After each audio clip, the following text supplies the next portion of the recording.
छोटी सी बहन की कहानी। कितनी प्यारी होती हैं बहनें, दिल को छू लेने वाली कहानी। एक व्यक्ति के दो बच्चे थे, बड़ा बेटा और छोटी बेटी। छोटी तनु ने गुल्लक से सब सिक्के निकाल लिए और उनको समेट कर जेब में रख लिया। घर से निकल पड़ी। पास में ही केमिस्ट की दुकान थी, उसके जीने वह धीरे धीरे चढ़ गई। वो काउंटर के सामने जाकर खड़ी हो गई और बोलने लगी, पर छोटी सी तनु पर किसी का ध्यान नहीं गया और न ही किसी ने उसकी आवाज़ सुनी। सब अपने अपने कामों में बिजी थे। मेडिकल स्टोर वाले का कोई दोस्त बाहर से आया था, वो भी उससे बातें करने में व्यस्त था।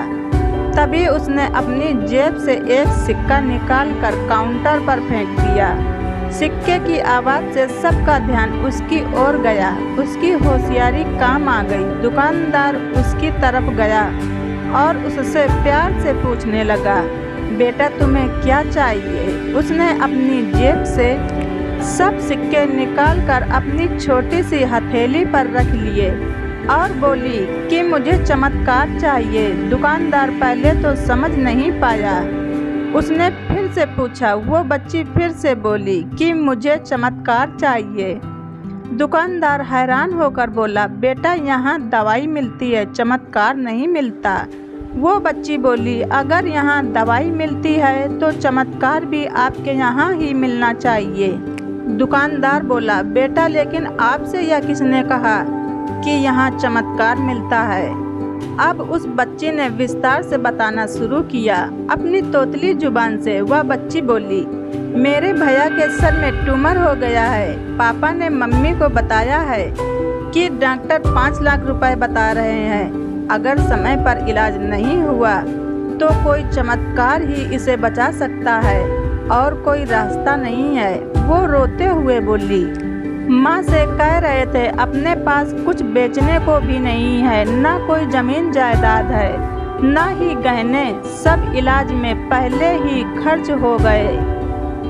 दवा के पैसे बड़ी मुश्किल से जुटा पा रहा हूँ। वो मालिक का दोस्त उसके पास आकर बैठ गया और प्यार से पूछने लगा, अच्छा कितने पैसे लाई हो तुम चमत्कार खरीदने के लिए? उसने अपनी मुट्ठी से सब रुपए निकालकर उसके हाथों में रख दिए। जब उसने वो रुपए गिने तो 21 रुपए थे। वो व्यक्ति हंसने लगा और तनु से बोला, समझो तुमने चमत्कार खरीद लिया, चलो मुझे अपने भाई के पास ले चलो।